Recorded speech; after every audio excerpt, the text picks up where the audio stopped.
Pagkatapos ng aksyon, journalismo sa primetime panalo ng TV5.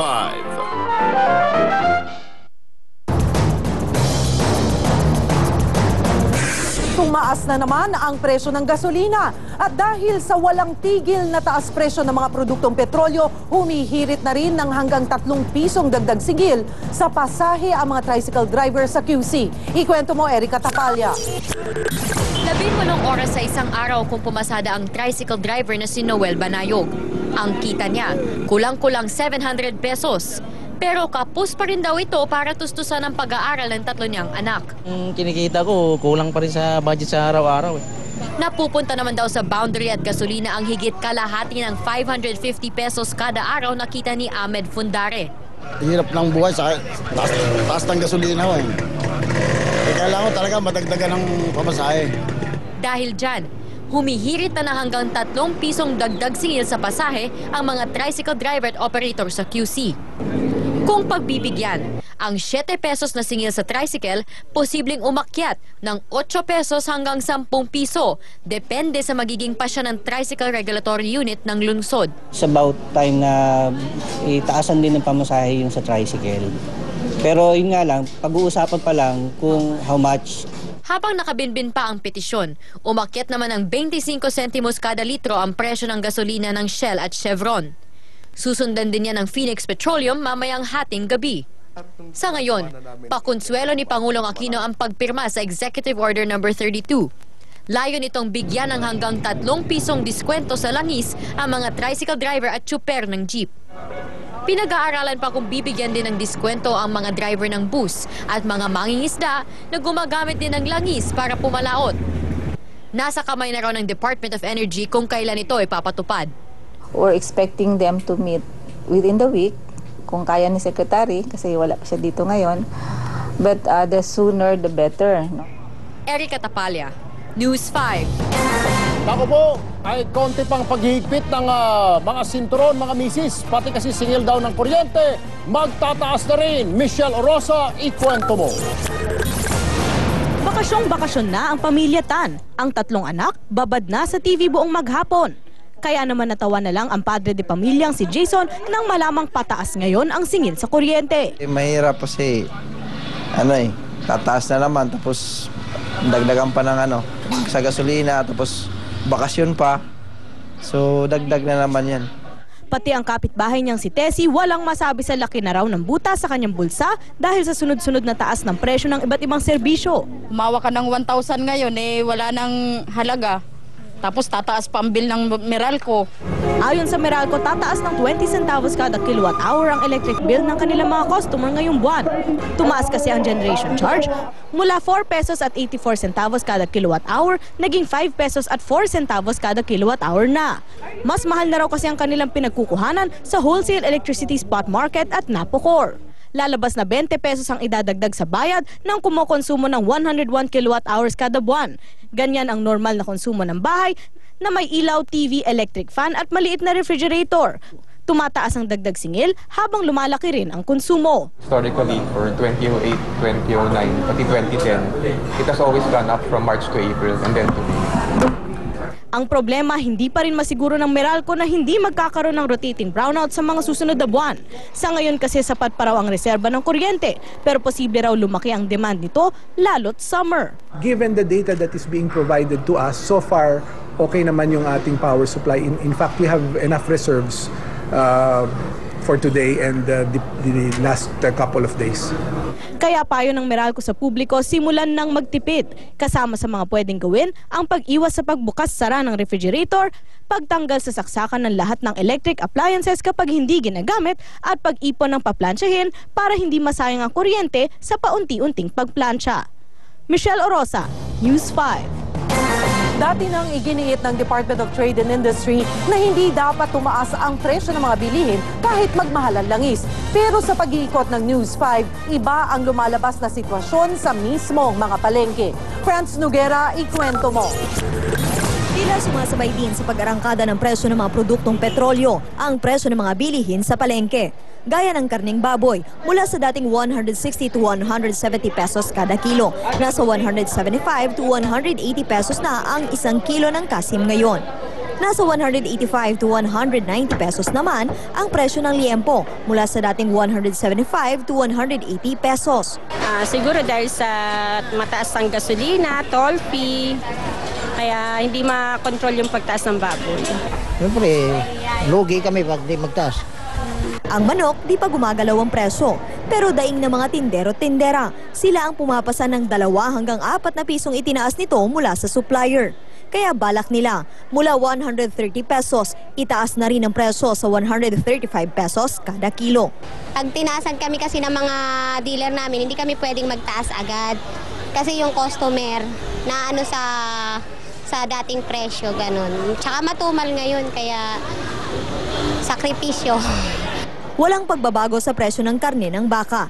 220 pesos pa rin ang kilo ng laman. Pero nagbabadya na rin daw itong tumaas. Pero nagpapahiwatig na po natataas. Gagalaw po yun dahil sa mga pagtataas ng mga krodo, ganyan. Tapos yung mga tolpe. Ang presyo ng mga isda, nauna nang nagtaas. Ang bangus at galunggong, nasa 120 pesos na ang kada kilo. 20 pesos ang idinagdag sa presyo. Ang tilapia, 100 pesos per kilo mula sa dating 80 pesos. Sumabay rin ang presyo ng gulay. 60 pesos ang kilo ng beans. Nasa 50 pesos kada kilo naman ang repolyo. At 10 piso ang nadagdag sa presyo ng carrots, kaya 60 pesos na ang kada kilo nito. Pero ang kailangang harapin, ang posibleng pagmahal pa ng isda at gulay dahil sa Holy Week. Kaya naman di maiwasang umaray ng mga mamimili. Ang sweldo, mura lang, tapos ang mga bibilihin mahal. Pag medyo kulangin na sa budget, pumupunta ako sa medyo mura. Itinuturong dahilan ng pag-arangkada ng presyo ng mga bilihin ang sunod-sunod na dagdag sa presyo ng petrolyo at dagdag singil sa toll. Franz Noguera, News 5.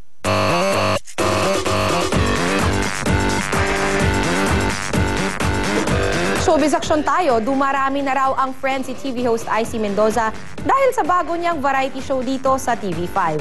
At JC De Vera may bonggang regalo daw sa girlfriend niyang si Danita Paner. MJ Marfori, ikwento mo. Isang engranding summer vacation sa Coron, Palawan. Ang handog ng TV5 Princess JC De Vera sa kanyang TV5 Princess girlfriend na si Danita Paner ngayong Holy Week. Ito na rin daw ang regalo ni JC kay Danita para sa kanyang 21st birthday noong April 2. Opo, libre niya. Ano feeling mo? Dadali ka sa Palawan? Masaya kasi first time ko magpapalawan. Birthday treat ko na rin sa kanya yung Palawan. Wala nga lang ako gift sa mismong birthday niya, pero installment naman kaya okay lang. 7 months nang going strong sina Danita at JC. Ano naman kaya ang sikreto nila? Kailangan matured ka lang mag-isip Tapos, lahat ng bagay talaga kailangan pag-usapan. Tuwang-tuwa si IC Mendoza sa pagdami ng nagiging ka-close ng tagahanga dahil sa Sunday Youth Variety Show na Fantastic. Hindi sila fans, fankadas kasi, di ba? We don't see them as fans lang. Siyempre, binabarkada namin, like, kunwari pa pictures, sisikayin pa namin. Siyempre, bawal suplado dito sa show na to. Yes. Pati yung iba pang kapatid stars, nagiging ka-close na rin niya. And makita mo talaga yung camaraderie between the Star Factor hopefuls and yung sa dating cast ng PO5, which is kami, para kami mga ate nila. Pero aminado si IC na na-challenge din sila dahil iba-iba ang pinapagawa sa kanila kada linggo. Puro kami bata pero hindi lang kami nagsistick sa usual na sayaw tsaka kanta.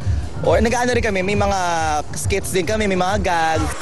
Sama-samang mapapanood ang kapatid stars sa Fantastic.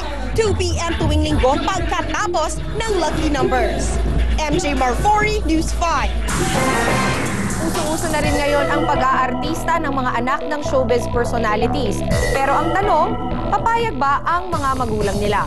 Ikwento mo, Laila Chikadora.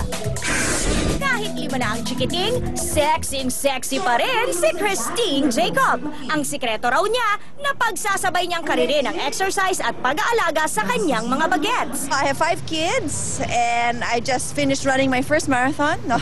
Naikwento rin sa amin ni Christine na parang feel na rin ang dalawa niyang anak na mag-showbiz. My 2 eldest, my 10-year-old, my 9-year-old, yun talaga ang may hilig kasi magaling kumanta, mahilig sumayaw, ayun.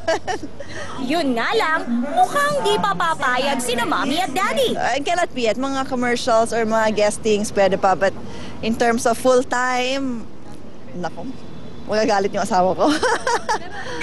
Pero kung off-limits pa ang bagets ni Christine sa showbiz, si Joey Benny na basis naman ng Side A, approve sa pag-aartista ng anak na si Jacko. May words of wisdom pang ang binigay ang daddy niya sa kanya. Even my dad himself tells me na he wants me to do it by myself.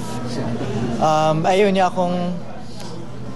akong lumaki sa shadow niya. Siya mismo nagsasabi sa akin na you can make your own name. Kung sakali namang gagawa ng pelikula si Jacko, sino naman kaya ang bet niyang makapareha? Dati ko pong gustong-gusto si Miss Sarah Geronimo. Yeah.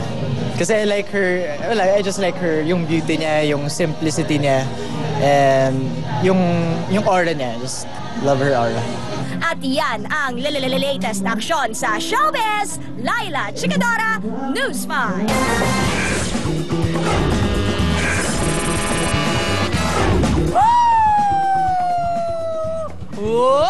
Oops! Slide!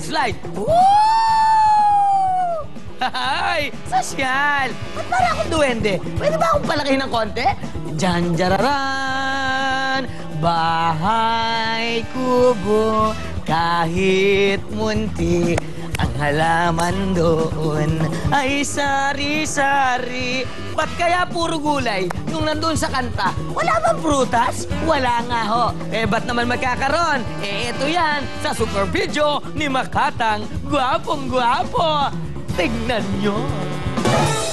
Doon po sa China mayroong taniman. Itong si Hao Shanxiang, may-ari ng halaman. Kung ano ang tawag, peras lang po naman. Pero ang itsura, oh my God! Baby, ikaw ba yan?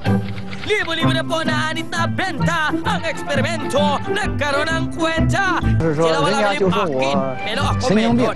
Ano raw? Kala ko ba peras yun? Bakit naging melon? Meron. At speaking of melon, walang malaking watermelon sa batang malakas lumamon. Yes! Makapaghimagas nga muna. Ang laki talaga ng saging ko. Parang kay King Kong ito eh. By the way, para naman itong bangkay, makaupo muna. Alam niyo po ba, may paalala po ako sa inyo. Siyempre, para hindi umitim ang inyong saging, inyo na bang naisip? Hep, hep, hep! Basta't huwag niyo namang itong ipapasok sa rep. O, di ba? May isa pa akong trivia. Sa kusina naman tayo, dapat magpunta. Oops! Lampas. Balik.